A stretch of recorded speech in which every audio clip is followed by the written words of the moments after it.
Bu videomuzda Hatay ilimizin, antik adıyla Alalah, modern adıyla Akçanahöyük olarak adlandırılan bölgesinde, İngiliz arkeolog Sir Leonard Whalley tarafından bulunarak yurt dışına kaçırılan ve halen British Museum'da sergilenen İdrimi heykelinden bahsedeceğiz.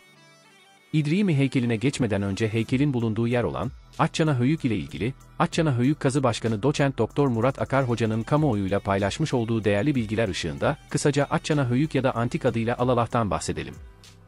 Hatay'ın bereketli topraklara sahip olan Amik Ovası, sayısı 400'ü geçen arkeolojik alanlarıyla Türkiye'nin geçmiş kültürlerini okumaya imkan tanıyan en zengin coğrafyalarından biridir. Asi, Afrin ve Karasu nehirleriyle beslenen ovanın ekolojik zenginliği ve elverişli iklim koşulları, basit kent toplumlarının gelişiminden imparatorluk sistemlerine kadar uzanan insanlık tarihi hakkında ciddi arkeolojik veriler sunmaktadır. Bu bölge Anadolu, Mezopotamya ve Doğu Akdeniz kültürlerinin kesiştiği bir tampon nokta olması nedeniyle de 1930'lu yıllardan itibaren arkeoloji dünyasının ilgi odağı olmuştur.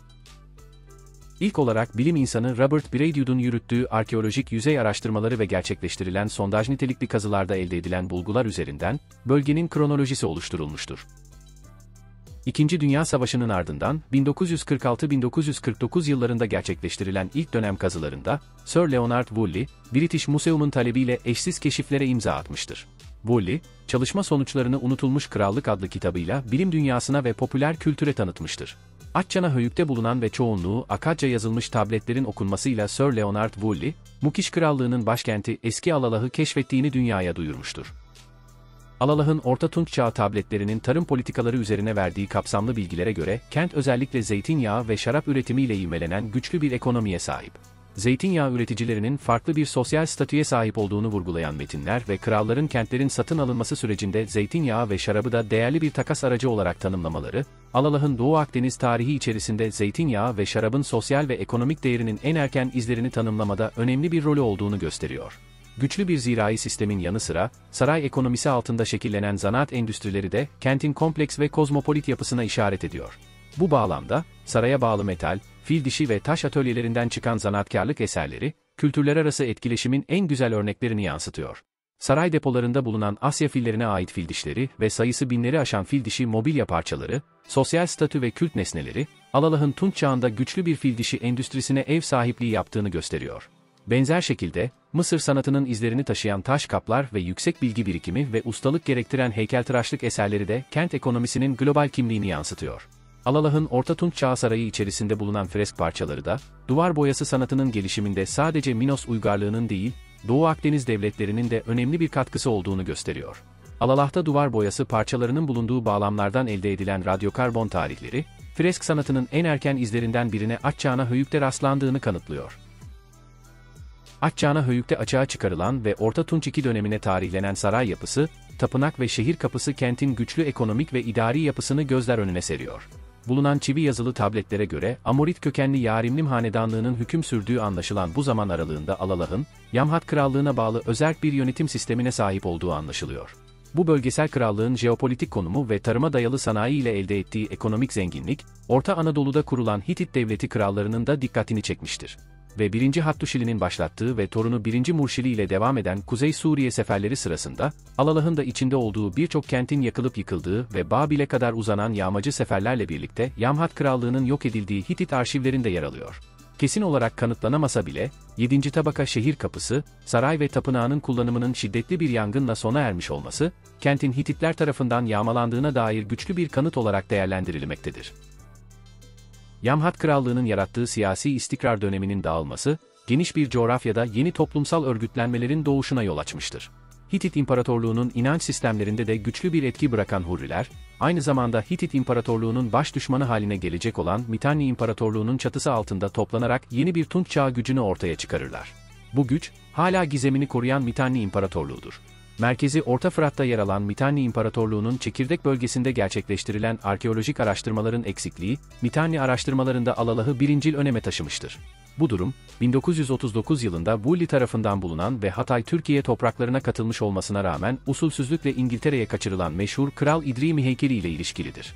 Dünyada eşi benzeri olmayan bu heykel, Alalah'ın M.Ö. 14. yüzyılın sonuna tarihlenen 1. tabaka tapınağında bir çukurun içinde bulunmuştur. Kentin son dönemini tanımlayan bu tapınağın içerisinde heykelin gizlenmiş bir şekilde bulunmuş olması, İdrimi heykelinin sonraki kuşaklar tarafından bir krallık yadigarı olarak saklandığını düşündürmektedir. Nitekim heykel, bulunduğu tabakadan en az 100 yıl öncesine aittir. Tahtında oturur şekilde betimlenen figürün en önemli özelliği, üzerinde 104 satırlık bir çivi yazılı metnin yer almasıdır. Bir otobiyografi özelliği taşıyan metinde, Kral İdrimi'nin hayatı masalsı bir anlatımla aktarılmıştır. Halep'te yaşanan bir darbe sonucu topraklarından kaçmak zorunda kalan İdrimi, Mitanni kralı Paratarna'nın desteğiyle Alalah'a geri dönmüş, bir saray yaptırmış ve Hititlerle savaşmıştır. Mezopotamya ve doğusu ile Ege ve batısı arasındaki kültür etkileşimini göstermesi ve Amik Ovası'nın kronolojisini vermesi bakımından önemli olan Alalah'ta ayrıca, ölü gömme geleneklerini aydınlatıcı buluntularda ortaya çıkarılmıştır. Sit alanı içinde, evlerin yakınında ya da altında mezarlar bulunmuş, 5. tabakada bulunan bir tabut dışında ölülerin çoğunlukla doğrudan toprağa gömüldüğü tespit edilmiştir. Ve Alalah'ın hazin sonu yaklaşık M.Ö. 1200'de denizden gelen göçmen halklarca yok edilmiştir. Gerçi son araştırmalarda bu yok oluşta kuraklık ve kıtlığın etkili olduğuna yönelik bulgular da elde edilmektedir. Atçana Höyük'ten sonra şimdi Kral İdrimi'nin heykeline biraz daha detaylı bakabiliriz. Kral İdrimi, Alalah'ın meşhur krallarından biridir. Kral İdrimi'nin, durmadan onlara saldıran Hititlerden yakınıp, halkını nasıl düze çıkardığına dair verdiği mesaj, aynı heykelin üzerine çivi yazısıyla yazılmıştır. Mesajın sonu, bu heykeli tahrip edecek olanları lanetleyerek bitmektedir.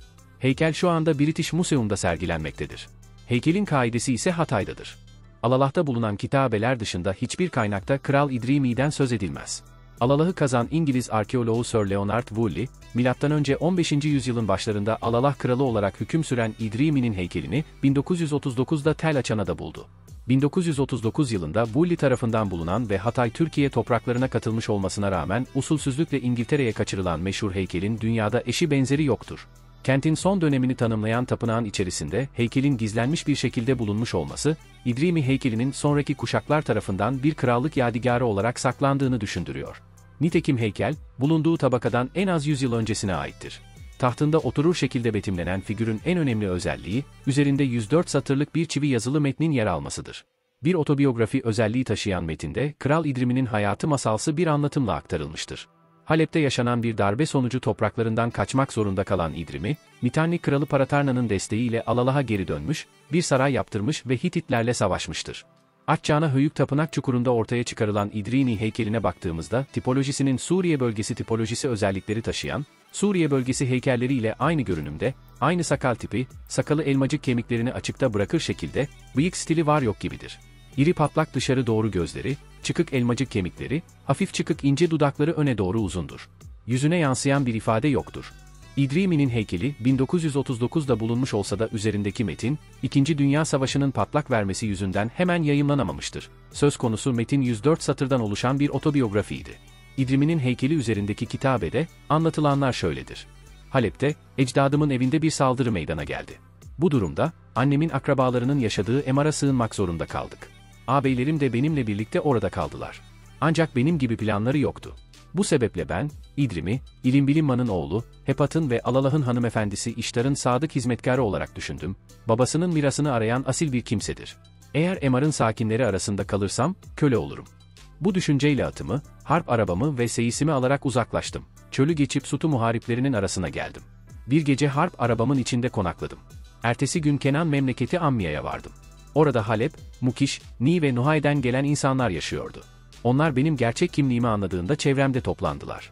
Ben onlara, lideriniz oldum, dedim. Hapiru muharipleri arasında 7 sene yaşadım. Kuşları özgür bıraktım, fal açtırdım. 7. yılda fırtına tanrısı benimle oldu.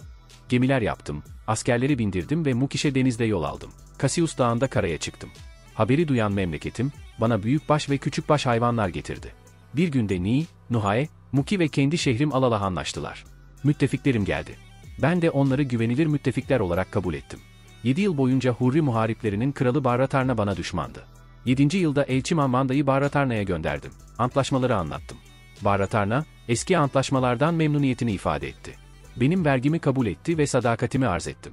Sonra kral oldum. Krallarla savaştık. Hatti'yi mağlup ettik. Hatti toplanmadı. Esirler aldık. Ganimetler elde ettik. Mukiş'e döndüm. Alalah'a girdim. Kraliyet sarayı inşa ettik. Rejimi düzenledim. Akrabalarımı krallarınkine benzer şekilde yönettim. Memleketimi düzenledim. Tanrılarına ritüeller sundum. Imnirari'yi geleceğe emanet ettim. Heykelime zarar verilirse, tanrılar onları lanetlesin. Heykeli yazan katip Şahruya'yı korumaları dileğiyle. 30 yıldır hüküm sürüyorum. İcraatlarımı heykelimin üzerine yazdırdım. Halkım onu okusun ve mütemadiyen beni kutsasın. Tanrılar, heykelimi yazan katip Şahruya'yı korusun. Heykelin üzerindeki yazıt bu şekildedir. Anlamaya çalışarak özetlersek. Hitit saldırıları karşısında önce Sutuların yanına sığınan İdrim'i daha sonra anne tarafından akrabalarının bulunduğu Emarlıların yanına ağabeyleriyle sığınmıştır. Ancak metinde de yazdırdığı üzere göç ettiği Emar'da, savaş arabası üzerinde uyuduğu şekildeki bu sığınmayı kendine yedirememiş olacak ki, her kim ki Emarlıların arasına sığınırsa köle, ancak babasının mirasını ararsa onun bir asil olduğuna, şeklinde bir düşünceyle 7 yıl kaldığı Emarlıların yanından Kenan memleketine göç etmişti. Bu bölgenin Kenan memleketi olduğu, İdrim'in heykelinin sağ eli üzerine yazılmıştı.